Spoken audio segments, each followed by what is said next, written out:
యేసుక్రీస్తు నామములో మీ అందరికీ శుభములు.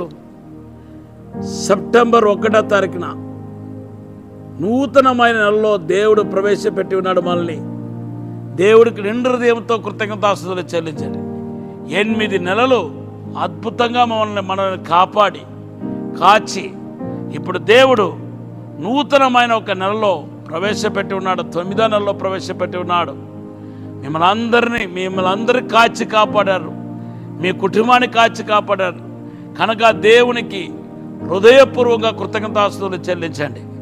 ఈ 9వ నెలలో దేవుడు 3 ప్రాముఖ్యమైన వాగ్దానాలు చేస్తున్నాడు. మొదటి వాగ్దానం మీకా గ్రంథం 7వ అధ్యాయం 19వ వచనం. రెండవ వాగ్దానం మీకా గ్రంథం 2వ అధ్యాయం 13వ వచనం. మూడవ వాగ్దానం మీకా గ్రంథం 7వ అధ్యాయం 15వ వచనం. ఈ 3 వాగ్దానాలు ఈ సెప్టెంబర్ నెలకి దేవుడు మనకి ఇస్తున్నాడు. ఈ వాగ్దానం ఎత్తిపట్టి ప్రార్థన చేయండి. ఈ వాగ్దానం ద్వారా దేవుడు మీతో మాట్లాడతాడు. మిమ్మల్ని ఆశీర్వదించి దీవించి ఉన్నతంగా వర్తలు చేయబోతున్నాడు. మీకా గ్రంథం 7వ అధ్యాయం 19వ వచనం ఏమంటుందంటే, దేవుడు మన పాప విషయంలో మన జీవితంలో కలిగిన పొరపాటు ఏదైతే ఉందో, ఏదైతే మనం తప్పు చేస్తామో పాపం చేస్తామో ఆ విషయంలో దేవుని యొక్క పరిస్థితి గురించి మనకు బైబిల్ తెలియపరుస్తుంది. దేవుని బిడ్డలారా, మనల్ని దేవుడు క్షమిస్తాడని రాయబడి ఉంది. దేవుడు మనల్ని మన్నిస్తాడు, కడుగుతాడని రాయబడి ఉంది. దేవునికి మహిమ కలుగును గాక. అవును, దేవుని యొక్క క్షమాపణ, దేవుడు మనల్ని క్షమించటం బహుమానములే పెద్ద బహుమానము.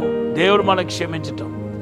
ఈరోజు ఎంతటి పాపిని అయినప్పటికీ, ఎంతటి నెరచరిత్ర కలిగిన వాడైనప్పటికీ నిన్ను దేవుడు క్షమించి మన్నించి పరిశుద్ధపరిచి నిన్ను నూతనమైన పాటలో దేవుడు నడిపించబోతున్నాడు.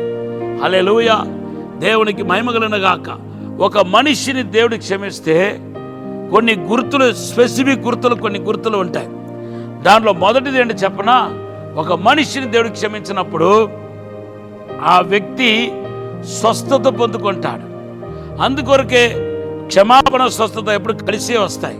నా ప్రాణమ యెహోవాను సన్నిధించుమా అంటూ ఆయన మన యొక్క పాపములను క్షమించి మన సంకటములను కుదిర్చేవాడని పరిశుద్ధ గ్రంథంలో రాయబడి ఉంది. 103వ కీర్తన 3:4 రాయబడి ఉంది. సో ఎవరు పాపాన్ని దేవుడు క్షమిస్తున్నాడో వారికి దేవుడు స్వస్థతనిస్తాడు, దీర్ఘాయుష్నిస్తాడు. వాళ్ళు పాప క్షమించబడింది కాబట్టి జీవితాంతం ఆరోగ్యముతో దేవుని నామాన్ని ఘనపరచగలుగుతారు. నంబర్ 2 ఏంటంటే, ఒక వ్యక్తి ఒక పాపాన్ని దేవుడు క్షమించడం ప్రారంభిస్తే ఆ వ్యక్తికి రక్షణ, సంతోషం కలుగుతాయి. దేవునామానికి స్తోత్రం.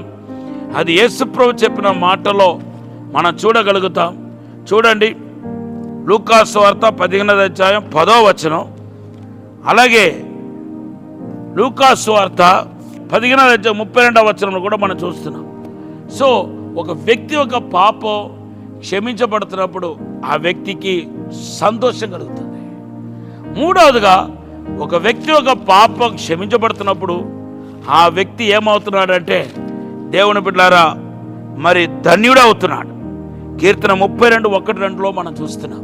నువ్వు ఆశీర్వదించబడిన వాడు అవుతున్నావు. ఒక వ్యక్తి ఒక పాపాన్ని దేవుడు క్షమిస్తే ఆ వ్యక్తి ఆశీర్వదించబడిన వాడు అవుతున్నాడు. 4వదిగా, ఒక వ్యక్తి ఒక పాపం క్షమించబడుతున్నప్పుడు మరి ఆ వ్యక్తిని దేవుడు స్వస్థపరుస్తున్నాడు. ఆ వ్యక్తికి పోగొట్టుకున్న సమస్తాన్ని దేవుడు తిరిగిస్తున్నాడు. లూకా సువార్త 15వ అధ్యాయం 21-22 వచనంలో ఆ తండ్రి ఆ తప్పిపోయిన కుమారుడు పాపాన్ని క్షమించాడు కాబట్టి పోగొట్టుకున్న సమస్తాన్ని తిరిగి ఇవ్వటాన్ని మనం చూస్తున్నాం. ఒక వ్యక్తి ఒక పాపం క్షమించబడితే ఆ వ్యక్తికి, ఆ వ్యక్తి యొక్క కుటుంబానికి, ఆ వ్యక్తి యొక్క గ్రామానికి, ఆ వ్యక్తి ఉన్న ప్రాంతానికి ఆశీర్వాదం కలుగుతాయి. 2వ దినవృత్తాంతం 7వ అధ్యాయం 14వ వచనంలో మనం చూస్తున్నాం. ఒక వ్యక్తి ఒక పాప క్షమించబడినప్పుడు దేవుని బిడ్డలారా, ఆయన కుటుంబానికి కూడా ఆశీర్వాదం. చివరిగా ఒక వ్యక్తి ఒక పాప క్షమించబడినప్పుడు తన పోగొట్టుకున్న సమస్తాన్ని తిరిగి పొందుకుంటాడు. సమస్తాన్ని తిరిగి పొందుకుంటాడు. తప్పిపోయిన కుమారుడు ఒక జీవితంలో మనం చూస్తున్నాం. లూకాసు వార్త 15:21-22లో మరి ఆ తండ్రి తిరిగి తీసుకొచ్చి ఇవ్వలేదా? ఉంగరం ఇవ్వలేదా? జోడు ఇవ్వలేదా? వస్త్రం తొడిగించలేదా? కాబట్టి పశ్చాత్తాపం, దేవుడు క్షమాపణ, మీరు పశ్చాత్తాపడితే దేవుడు క్షమించేస్తాడు. ఆ క్షమాపణ ఈ సెప్టెంబర్ నెల అంతా మిమ్మల్ని దీవించబోతుంది. ఇంకా 2 వాగ్దానాలు చెప్పాను.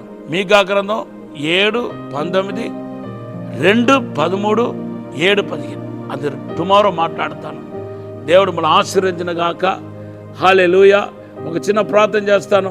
పరిశుద్ధము నమ్మకమైన పరలోక తండ్రి, ఇప్పుడే మమ్మల్ని క్షమించి మన్నించి పరిశుద్ధపరిచి శుద్ధీకరించి విశేషమైన కృప దయచేసి బలపరచమని తండ్రి, ఇప్పుడే ప్రతి ఒక్కరు పాపాన్ని క్షమించి మన్నించమని యేసు నామములో అడిగి వేడుకుంటున్నాము తండ్రి. ఆమేన్, ఆమేన్, ఆమేన్. Have a blessed day. God bless you. Tomorrow September 2 నా పెద్ద కుమార్తె ఖ్యాతిని ఒక బర్త్డే. ప్రార్థన చేయండి. దేవుడు మన ఆశీర్వదించారు.